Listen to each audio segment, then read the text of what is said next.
જય Hind. Gujarati study and education ચેનલમાં તમારા દરેકે દરેક મિત્રોનું હાર્દિક સ્વાગત છે. તો મિત્રો, અત્યારે ધોરણ 9થી 12ની દ્વિતીય વાર્ષિક પરીક્ષા મિત્રો ચાલી રહી છે અને એ પણ અલગ અલગ જિલ્લાઓની અંદર અલગ અલગ તારીખે અલગ અલગ વિષયના પેપર લેવાઈ રહ્યા છે. તો મિત્રો, આજે હું તમારી સમક્ષ વાવથરા શાળા વિકાસ સંકુલ વાવથરાજનું દ્વિતીય વાર્ષિક પરીક્ષા 2026નું ધોરણ 9નું વિષય ગુજરાતીનું મિત્રો પેપર મૂકવા જઈ રહ્યો છું અને એ પણ સંપૂર્ણ સોલ્યુશન એટલે કે 27/1/2026 વાર મંગળવારનું કે ગઈકાલનું પેપર છે. તો આપણે સંપૂર્ણ સોલ્યુશન જોવાના છે. તમે વિડીયો પૂરેપૂરો જોજો. તો શરૂઆત કરીએ આપણે વિભાગ એથી. ગદ્ય વિભાગ છે કે જોડકા જોડવાના છે. કૃતિ અને સાહિત્ય પ્રકાર છે. તો કૃતિ છે કે ચોરી અને પ્રાયશ્ચિત. તો સાહિત્ય પ્રકાર આવશે આત્મકથા અંશ આવશે એટલે કે ઓપ્શન બી જવાબ આવશે. ત્યારબાદ વાડી પરના વાહલા તો ઓપ્શન એ જવાબ આવશે લલિત નિબંધ. એના પછી છે કે મિત્રો ખાજગીયા પૂરવાની છે. તો માર્કંડી ખાજગીયાના ડુંગરમાંથી આવે છે. તો જવાબ આવશે વૈજનાથના ડુંગરમાંથી. એના પછી બાબુનો મિત્ર દેવલો સ્વર્ગમાં ખાજગીયા બની ગયો હતો. તો દેવાંશી અપ્સરા બની ગયો હતો. કયો આવશે? દેવાંશી અપ્સરા. આગળ જોઈએ મિત્રો કે નીચે આપેલા પ્રશ્નના એક વાક્યમાં ઉત્તર લખવાના છે. તો સંસ્કૃતિ એટલે શું? તો સંસ્કૃતિ એટલે સહજ સ્વભાવથી ઉપર ઉઠવું એને સંસ્કૃતિ કહી શકાય. ત્યારબાદ સ્વર્ગના નિયમ મુજબ કયું કાર્ય પુણ્ય ગણાય? તો સ્વર્ગના નિયમ મુજબ કુદરતી રીતે સહજતાથી થયેલું કાર્ય જે સહકાર્ય છે એ સહકાર્ય પુણ્ય કાર્ય થયું ગણી શકાય. એના પછી મિત્રો 3-4 વાક્યમાં પ્રશ્નનો ઉત્તર છે.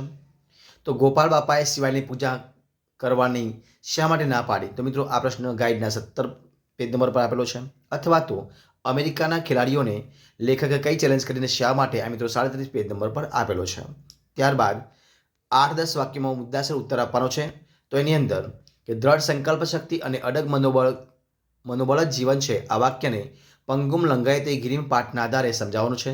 તો એ પ્રશ્ન ગાઈડના 75 પાન નંબર પર આપેલો છે. અથવા તો બાબુના સ્વર્ગમાં અનુભવો તમારા શબ્દમાં વર્ણવો 68 પેજ નંબર પર આપેલો છે. એના પછી આપણે જોઈએ વિભાગ બી જોઈએ. તો પદ્ય વિભાગ છે. જોડકા છે કૃતિ અને કર્તા છે.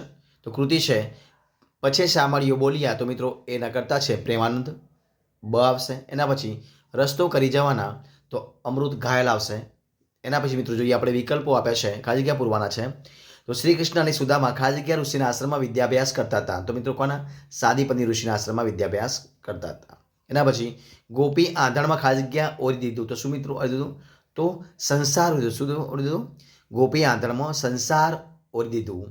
એના પછી આગળ જોઈએ કે કાવ્ય પ્રવૃત્તિ મિત્રો પૂર્ણ કરવાની છે. કામ કરે એ જીતે. તો જીતે રે માલમાં કામ કરે એ જીતે. આજડો મોટો મલક આપણો આવડો મોટો મલક આપણો બદલે બીજી કઈ રીતે રે માલમ એમ તો થશે. એના પછી 2-3 વાક્યમાં ઉત્તર છે. ઘરની અડવી ભીંતો હવે શણગારમાંથી કેમ શોભવા લાગી? 42 પાન નંબર પર ગાઈડ આપ્યો છે. અથવા તો મિત્રો પ્રશ્ન આપ્યો છે આગળ કે સાંજના સમયનું દ્રશ્ય કાવ્યના આધારે આ લખવાનું છે. એ 6 પેજ નંબર પર આપેલો છે. આપેલા 8-10 વાક્યમાં મુદ્દાસર ઉત્તર આપવાના છે. તો કવિનું આત્મબળ અને ઈશ્વર પ્રત્યેની શ્રદ્ધા રસ્તો કરી જવાના ગઝલના આધારે મિત્રો વર્ણવાનું છે. તો પેજ નંબર 57 પર આપેલું છે. અથવા તો હોસ્ટેલમાં રહેતી દીકરીનું દ્રઢ મનોબળ કાવ્યના સંદર્ભે સમજાવવાનું છે. તો 81 પાન નંબર આપેલું છે. એના પછી મિત્રો જોઈએ આપણે વિભાગ સી વ્યાકરણ વિભાગ છે. તો વિકલ્પો આપ્યા છે. તો જોઈએ આપણે પેલું છે કે શબ્દોની સાચી જોડણી વિકલ્પો શોધી લખવાનું છે. તો મિત્રો અહીંયા ઓક્સિજન આપ્યું છે. તો સાચી જોડણી થશે ઓક્સિજન. એના પછી નિંદ્રા તો થશે અહીંયા નિદ્રા. અહીંયા મિત્રો આપ્યું છે એ સાચી જોડણી થશે. એના પછી તો શબ્દની સંધિ વિકલ્પોની શોધી અને જોડવાની છે અને છોડવાની પણ છે. તો વિદ્યાલય મિત્રો છે એની સંધિ છોડવાની છે. તો વિદ્યા વત્તા આલય એ સંધિ છોડી પડશે. અને શ્રદ્ધ વત્તા ધા તો શ્રદ્ધા આ જોડણી જોડાશે. ત્યારબાદ તળપદા શબ્દનું શ્રેષ્ઠ રૂપ વિકલ્પોમાં શોધી લખવાનું છે. તો શેઢાડી મતલબ શાહોડી આ પ્રમાણે થશે. શેઢાડી મતલબ શાહોડી. એના પછી આપ્યા છે કે નીચેના સંજ્ઞાનો પ્રકાર વિકલ્પો શોધી લખવાનું છે. તો કાફલો તો મિત્રો સમૂહવાચક સમૂહ એકદમ શું છે? સમૂહ છે કાફલા માટે. ત્યારબાદ શબ્દોના અર્થ તેની સામે વિકલ્પો શોધી લખવાના છે. ઉદ્યાન તો શું આવશે? ચમન. ત્યારબાદ પલ્લવ એટલે મિત્રો થશે કુંપળ અથવા તો પાંદડું. શું છે? પલ્લવ એટલે પાંદડું. ત્યારબાદ નીચે આપણા શબ્દોમાં કયો પ્રત્યય રહેલો છે તે વિકલ્પના આધારે જણાવવું છે. તો સાહસિક તો પર પ્રત્યય કયો આવશે? પર પ્રત્યય. નીચેના શબ્દનો સમાસ સમાસ સમજાવવાનો છે, ઓળખાવાનો છે. રણછોડ તો મિત્રો આવશે ઉપપદ સમાસ. કયો આવશે? ઉપપદ સમાસ. એના પછી માગ્યા મુજબ ઉત્તર લખવાનો છે. નીચે આપેલા રૂઢિપ્રયોગનો અર્થ લખવાનો છે. તો ડિંગ થઈ જવું મતલબ આશ્ચર્યચકિત થઈ જવું. ત્યારબાદ વાક્યમાંથી વિશેષણ શોધી મિત્રો પ્રકાર લખવાનો છે. તો 13 વર્ષની વયે નાનજીભાઈએ યુગાન્ડા જવા નક્કી કર્યું. તો મિત્રો આવશે 13 એ શું છે? એ વિશેષણ છે મિત્રો. અને એ કયો હશે? તો સંખ્યાવાચક. કયો હશે? 13 વર્ષની વયે મિત્રો શું આવશે? તો સંખ્યાવાચક. ત્યારબાદ નીચે આપેલા શબ્દ સમૂહ માટે એક શબ્દ.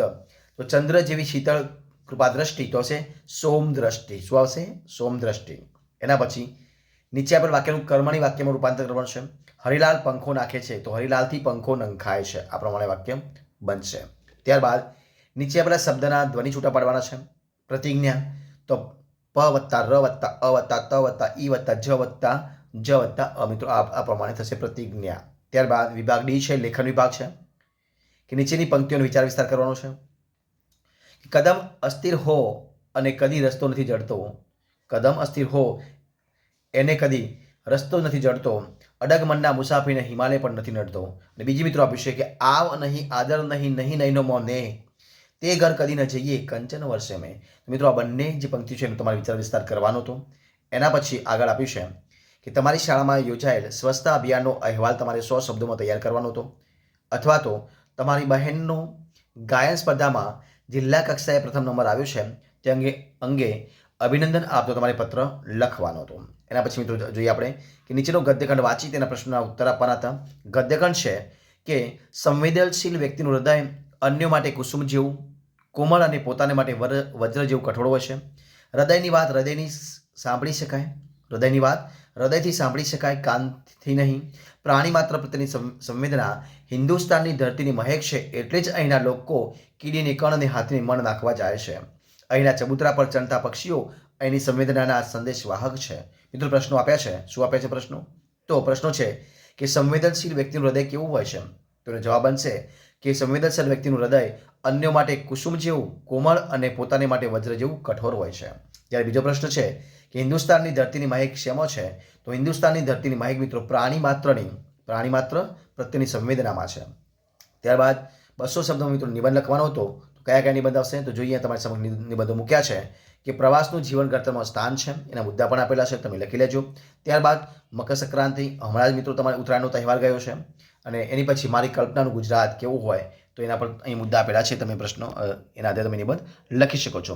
તો મિત્રો અહીંયા આપણે આ રીતે આ વિડીયો સંપૂર્ણપણે પૂરો કરીએ છીએ. જો તમને મારો વિડીયો ગમ્યો હોય, યુઝફુલ લાગ્યો હોય, પસંદ આવ્યો હોય તો એને લાઇક કરો, કોમેન્ટ કરો, તમારા મિત્રોને વિડીયો શેર કરો. અને છેલ્લે ચેનલમાં નવા હોય, ચેનલ સબસ્ક્રાઇબ ન કરી હોય તો ગુજરાતી સ્ટડી એન્ડ એજ્યુકેશન ચેનલને સબસ્ક્રાઇબ કરવા માટે વિનંતી છે. આપણે ફરીથી મળીશું એક નવા વિડીયો સાથે, નવા ટોપિક સાથે. ત્યાં સુધી બની રહો. જય હિન્દ, જય ભારત, જય જય ગરવી Gujarat. Best of luck. Thank you.